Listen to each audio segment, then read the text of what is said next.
안녕하세요. 인생 책방 엔돌핀입니다. 생애 마지막에서 간절히 원하는 것들 5번째 이야기입니다. 시간이라는 게 참 신기합니다. 뜨겁던 여름에는 더워 죽을 것 같고 추운 겨울이 며칠만 지속되어도 추워서 죽을 것 같습니다. 그 더위도 그 추위도 하루도 참을 수 없이 왜 그렇게 길게만 느껴질까요? 그러다가 한 해가 저물어가는 연말이 되면 올해가 너무 빨리 가버렸어. 시간이 참 빠르지? 하며 가족과 지인들에게 한 해 동안 못했던 이야기를 털어놓곤 합니다. 또 사랑하는 이들은 함께 있는 시간은 너무 빨리 지나간다고 아쉬워하고 떨어져 있는 시간은 너무 느리기만 하다며 투정을 부리기도 합니다. 늘 같은 속도와 멈춤이 없이 흐르는 시간과 계절을 우리는 참 다르게 느끼며 살아가게 됩니다. 오늘 읽어드릴 이야기는 이충원님의 글입니다. 죽음이 임박한 환자들의 슬픔까지 상담해주는 그리프 카운슬러로서 사별가족 돌봄 프로그램에 많은 관심을 가지고 계십니다. 10년이 넘는 세월 동안 죽음을 앞둔 이들과 남은 이들을 위해서 열심히 일하고 계시며 또 도움을 주기 위해 늘 고민하고 함께라는 것을 몸소 실천하고 계십니다.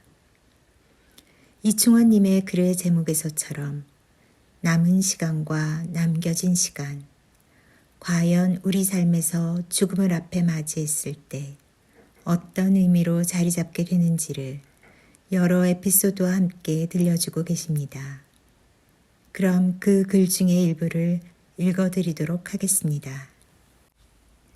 한 중년 남성이 아내와 함께 간 백화점에서 갑자기 눈물을 흘렸습니다. 가장 당황한 사람은 아내였지요. 아내는 남편에게 갑자기 왜 우는 것인지 물어보았습니다.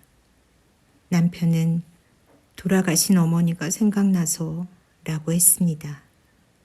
아내는 당황하고 많이 놀랐습니다. 남편이 초등학생 때 돌아가신 어머니를 사진으로만 배웠습니다. 남편을 울린 것은 백화점에 진열된 신상 화장품 향이었습니다. 그 화장품은 단종된 상품이었는데 최근 리뉴얼되면서 판매하게 된 상품이었습니다.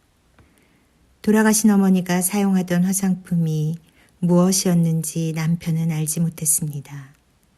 그러나 어머니 품에 안길 때마다 맡았던 향기가 잊고 있었던 어린 시절의 어머니와 만나게 해주었던 것이지요.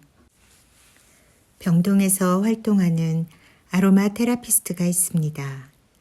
보통 서양 이름으로 가득한 에센셜 오일을 배합했음에도 불구하고 환자가 표현하는 향기는 우리 집 앞마당에 있던 나무, 친구들과 놀다가 엄마가 저녁을 먹으라고 부를 때 나던 냄새 등 지극히 토속적인 것이었습니다. 몸은 비록 병상에 누워 아무것도 할 수 없지만 향기와 함께 어린 시절에 행복했던 시간과 사람들을 만나고 있었습니다. 유채꽃은 아름다운 모습과 달리 향기가 좋은 꽃은 아닙니다. 그러나 많은 이들이 유채꽃과 관련된 추억을 이야기하면서 향기롭던 장면으로 표현하는 것을 여러 번 보았습니다. 실제로 후각을 자극하는 향기가 없음에도 불구하고 함께 찍은 사진 속 유채꽃 향기는 따뜻한 모습으로 존재하곤 합니다.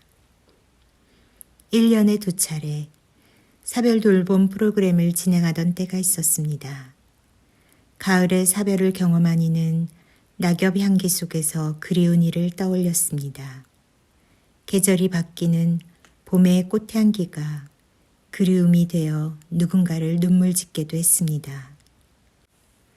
프로그램을 마치는 8주의 시간이 흐른 뒤 아픔으로 기억되던 향기를 사별 가족들은 다르게 표현하고 있었습니다. 변한 향기는 옅어진 그리움이 아니라 덜 아픈 기억이었습니다. 그리고 달라진 향기의 도움으로 조금씩 용기를 내고 한 발자국 내딛는 것을 알 수 있었습니다. 그렇게 성장하는 향기도 있었습니다. 문외아를 임신한 젊은 부부가 호스피스 기관을 찾아왔습니다. 결혼 후 첫 임신인데 태아 검사를 받던 중에 문외아라는 진단을 받았다고 했습니다. 주위에서는 낙태도 하나의 선택이 될 수 있다고 했지만 부부는 절대로 그럴 수 없다고 했습니다. 호스피스 완화 의료에서의 사별 돌봄은 임종 이후부터가 아닙니다. 호스피스 서비스가 시작되는 시점부터입니다. 더 이상 적극적인 치료가 무의미하다는 진실을 통보받는 순간에 환자와 가족들은 이미 예고된 상실의 슬픔을 경험하기 때문입니다. 호스피스 다학제팀은 젊은 부부와 함께 태어날 아기를 위한 스크랩북을 만들기로 했습니다. 임신 소식을 처음 접했을 당시에 남편과 아내의 기분, 그리고 반응은 어떠했는지, 태명의 뜻은 무엇인지, 산모일기에 제일 먼저 기록한 내용은 무엇이었는지, 임신 기간의 경험을 짧은 글과 그림으로 채워갔습니다. 초음파 사진도 액자처럼 꾸미고 아들이라면 어떤 이름으로 지으려고 했는지, 딸이라면 어떤 이름으로 지으려 했는지도 작성해 보았습니다. 부부는 작업을 하면서 아기에 대한 서로의 생각을 나누고 함께 울었습니다. 작업을 돕던 우리도 울었습니다. 문외아의 경우 생존 시간이 출산 후 보통 48시간에서 72시간 정도입니다. 우리는 이 세상을 짧게 살다 갈 아기를 위한 이야기로 스크랩북을 가득 채웠습니다. 얼마의 시간이 흐른 뒤 세상에 나온 아기와 짧지만 의미 있는 이별을 할 수 있었다는 소식을 들었습니다. 이 세상에 짧게나마 존재했다는 것을 인정받는 것과 존재 자체를 부정당하는 것은 큰 차이가 있습니다. 말기 진단을 받은 환자가 호소하는 다양한 고통 속에는 암성 통증에 대한 아픔만 있는 것은 아닙니다. 더 이상의 적극적인 치료가 무의미하다는 말을 그대로 받아들이는 것은 무척이나 어려운 일입니다. 죽음 앞에서의 모든 상황을 수용하는 것은 불가능에 가까운 일이기 때문입니다. 모든 이별과 사별은 결코 유쾌하고 즐거운 경험이 될 수는 없습니다. 때로는 너무 아픈 사별 상실로 자해나 자살과 같은 극단적인 방법으로 슬픔을 표현하기도 합니다. 그러나 사별 상실의 슬픔이 아프고 고통스럽기만 하다면 이 세상에 살아남아 있는 사별 가족은 아무도 없을 것입니다. 임종 후 건강한 애도의 시간을 충분히 가져야 합니다. 그래야만 남은 가족들은 회복할 수 있고 고인이 없는 생활에 다시 적응할 수 있습니다. 그렇게 상실이 또 다른 이름의 치유가 되는 것입니다. 한 달만 더, 한 주만 더, 하루만 더. 그렇게 살고 싶어하는 마음과 더 잡고 싶어하는 마음이 공존하는 호스피스 병동의 현재 프레젠트는 또 다른 이름의 선물, 프레젠트입니다. 엄마와 딸의 관계는 그 어떤 관계보다도 애틋합니다. 다양한 가족 관계 중 모녀의 이야기를 하려고 합니다. 3살 딸아이를 둔 30대 암 환자는 말기 진단을 받고 많이 울었다고 했습니다. 그녀는 어린 딸과 더 많은 시간을 보내고 싶어서 입원을 미루었습니다. 그러나 점점 더 통증이 강해지고 아파하는 모습을 딸이 보면 무서워할까봐 입원을 했습니다. 그녀의 남편은 다행히 시간 활용이 자유로운 직종이어서 환자를 만나러 자주 방문했습니다. 아직도 신혼부부로 보일 만큼 두 사람은 앳된 모습의 예쁜 부부였습니다. 부부는 고민이 있었습니다. 엄마가 떠난 후 아이가 엄마를 기억하지 못하면 어떻게 하나? 라는 것이었지요. 아이가 너무 어리니까요. 아이가 엄마를 기억하고 싶어 할 때 무엇이 필요한지 생각해 보기로 했습니다. 부부는 아이에 대한 이야기만 나오면 눈을 반짝이며 미소를 지었습니다. 아이와 어떤 시간을 보내는지, 어떤 자세로 아이와 이야기를 나누는지, 아이가 어떤 놀이를 가장 좋아하는지 아이에 대해 들려주었습니다. 그러던 중에 커플 잠옷 이야기를 들었습니다. 아이는 엄마가 입원 전에 늘 입었던 분홍색 수면 바지 끝을 잡고 잠이 든다고 했습니다. 곰돌이 무늬가 그려진 수면 바지를 보는 순간 곰인형을 만들어 보자는 생각이 들었습니다. 잠옷의 촉감을 좋아하던 아이에게 감각을 통해 엄마를 느낄 수 있도록 해보았습니다.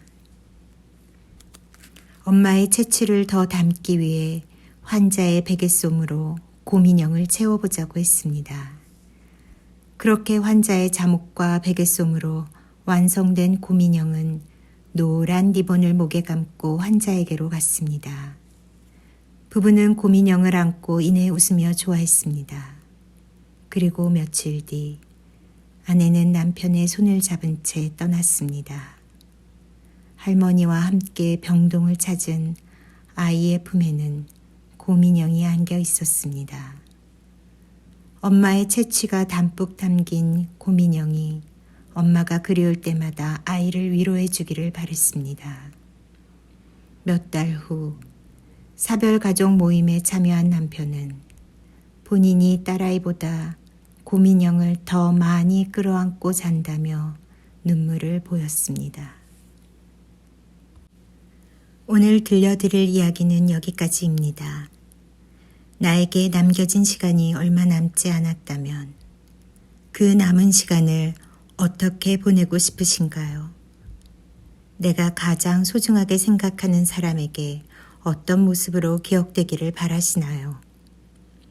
또 만약에 그런 소중한 이들을 떠나보내야 한다면 그들이 나에게 어떻게 기억되어졌으면 하시는지요?